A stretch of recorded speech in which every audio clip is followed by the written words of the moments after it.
What skateboard shops are, most of it is intangible. Say a mom comes in, she sees product on the wall. Well, the kid that's coming in, they see and feel something completely different. You can't explain that in words. We have fought for skateboarding since the beginning. I want every little kid to be able to have the chance to experience it if they want to. If you run a skate shop and you're not putting back into your scene and you're not helping build it, you're missing it. I think you're missing the point of skateboarding. Skateboarding is an identity for me. It's not just something that you do. It can be your life. I want other people to experience that and the younger generation to really take that on. My name is Ed Cox, Jr. Hello, I'm Trent. I'm Laura. And we're at Cowtown Skateboards. I started skating when I was 11 years old. My bike got stolen, and that was kind of a key turning point for me. Couldn't afford a new bike, and skateboarding looked awesome, and got into it, never turned back. First place that I got my skateboard was a shop in the mall. I was like, well, these guys are cool. Tattooed, colored hair. I was drawn to it and wanted to be part of that. Eventually, that was my first job. I worked in that shop for 6 years. Then we ended up starting Cowtown. We're in the Tempe location right now. We have 3 other shops. Got one in Goodyear. Phoenix was our first shop. And then we also have one in Glendale.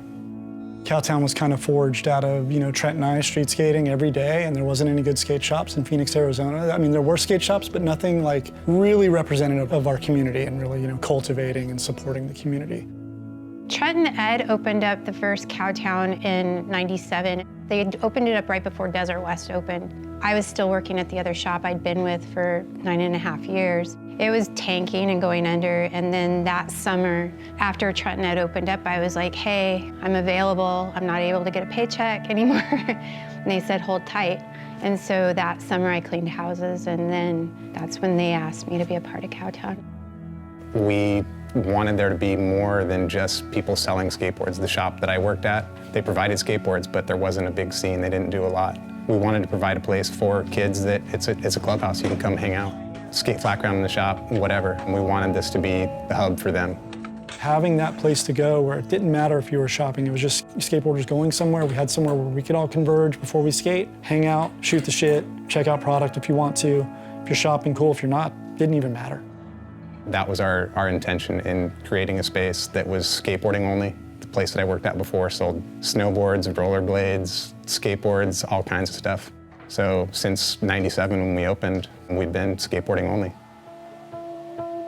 To me, the importance of having the shop is just providing for the community and really just growing the scene, making events. Especially like on the local level, we try to just make it as accessible as possible for anyone local to be able to use the shop as a venue. It's our gathering place. We want it to be a place where you can come and just experience whatever skateboarding is putting out at the moment. And allowing everybody the opportunities that we've had, the friendship group, the community, the passion. There's so many things that it's really cool to be able to see kids be a small part of that. Sometimes they continue their whole lives and turn into lifelong skateboarders. Sometimes it's a short-lived thing, but it's something that I think people hold close to their heart as a pivotal moment in their life. I know it was for me. There's been a lot of really cool success stories with the shop and everybody that's been involved. We've had artists, pro skateboarders, graphic designers, filmers. Yeah, Nick Trapasso, his flawless best style ever. He turned pro for Toy Machine. Then he did LE. And Danny Barrera, he turned pro for LE. That was a really cool one. Robbie Brockle. Robbie was a little kid, and he was awkward and funny and hung out with all of them, but he got pro at Phoenix Am. That was really cool. Justin Modica, that was for Send Help, Todd Brattrud's company, awesome. Christian Maloof turning pro for Weekend was an awesome experience. They came out, did a demo, and then we did the video. He found out there, and it was a really, really cool moment for him. Yeah, the Cowtown team right now, we have a lot of rippers on the team. I mean, way too many names to list. They're killing it. They're doing all kinds of cool projects. We got the Huff Area Code project. It was like a video with all the team. The Limited Garment, we went around and we shot photos of all the iconic Phoenix spots, and that was the front of the tee, all these spots. And then all the dudes in the video, they filmed on all the spots. So the video kind of aligned with the garment, and we ended up winning that project, which was really cool. The team was one of our most important things. I mean, when it comes to the shop, rubber hits the road with actual skating. They represent everything that we're about. They're out there skating, having fun, enjoying it. Brian Masterson, he's our head filmer, and he's building up all of our video work for all of our team videos. And the vibe that they put out, when they're out skating, having a good time, I mean, that's Cowtown. In my opinion, it's just one of the most important things to contribute to our scene and Cowtown, the brand, and just skateboarding in general. Desert West Skatepark, there was a coalition, Laura, she was on that coalition with Damon and Dan, and that was before all of us were together doing Cowtown. There was nowhere to skate in Phoenix, not like California.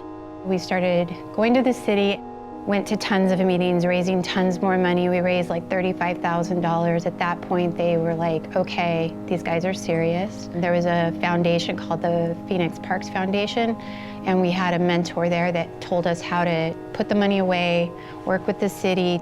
We ended up starting to have contests, and that's how we started raising more and more money. And that's how, Trent and I met Laura and that crew. Doing that, we were helping judge contests, but that's kind of where Phoenix Sam came from. They've had those contests when they built the park. The park didn't have a bowl, it didn't have grass. We started doing contests at the park to raise money for the more amenities. And then we had the idea of the scene is killer here. We want more people to come and experience it. How can we make it to where Arizona skateboarders in our scene, you don't have to move from Arizona to get recognized? Hey, let's do Phoenix Sam and bring the industry here. The first Phoenix Sam was definitely a lot smaller. We just had a few props that we built, put them in the middle of Desert West, invited the whole industry out. They put up their own tents. I don't think we even had bleachers. It was just raw. For me, what stands out, it's just that it's a public park that we're able to work with the city and redo the course and leave that for the locals here to skate afterwards. It's cool because now Phoenix Sam, it's grown into definitely a well-recognized contest. It's earned its way. It's rad to, be doing it for the 23rd year, and a lot of Arizona dudes have went pro, not because of Phoenix Sam, because, Cowtown and Phoenix Sam and the things we're doing to push our scene and get our scene recognized. All throughout the years, anything that we've touched and done, even with Phoenix Sam, it's always been in a way to where, yes, the shop has to stay in business, but we want to do it in an ethical way to where we're always making sure that our community is getting the support it needs, and skateboarders have that opportunity to get seen, to work, or have jobs, or build careers, whether it be in the shop, in our nonprofit. That was like a natural extension of the Cowtown ethos, being able to go further and provide more for skateboarding. We have a Skateboard Angel program where we work with other like-minded shops. You go to skateboardangel.org for a $60 donation. That turns into a complete skateboard for a kid. And that grew out of just the need for it too. We were already doing a lot of things to provide for the community, to do more than just sell skateboards. Shops, it can be really just transactional if you let it. Yeah, we sell skateboards, but we also give them away with our nonprofit. And so it's this cool balance of the two entities working together to have a bigger impact. For Trent, Laura, and I mean, there's a huge sense of duty with everything that we do. We opened the shop just skateboarding only. People said that it couldn't be done. It's 28 years later, we're still doing it. I think it's important to continue fighting for skateboarding and what it actually is. The creativity, acceptance, the endurance. Dude, I'm 53 years old.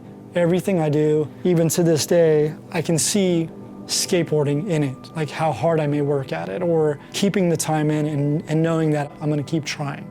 I think that's what, Trent and Laura and I want to make sure that that is accessible to as many people as possible. And then when we're not around anymore, whatever we built at Cowtown can still be moving and doing that. Someone else can take it and keep moving that along. And I think skateboarding deserves it and it needs it, and I'm happy to be, just one small piece in it. My goal, honestly, was to make it 6 months. The shop that I worked at before, they said that we weren't going to make it 6 months. That was it. We did it. So that was the biggest milestone for me personally. And it's been fun. It's been awesome. It's been super fun. Fortunate to still be a part of it and want to continue till the wheels fall off.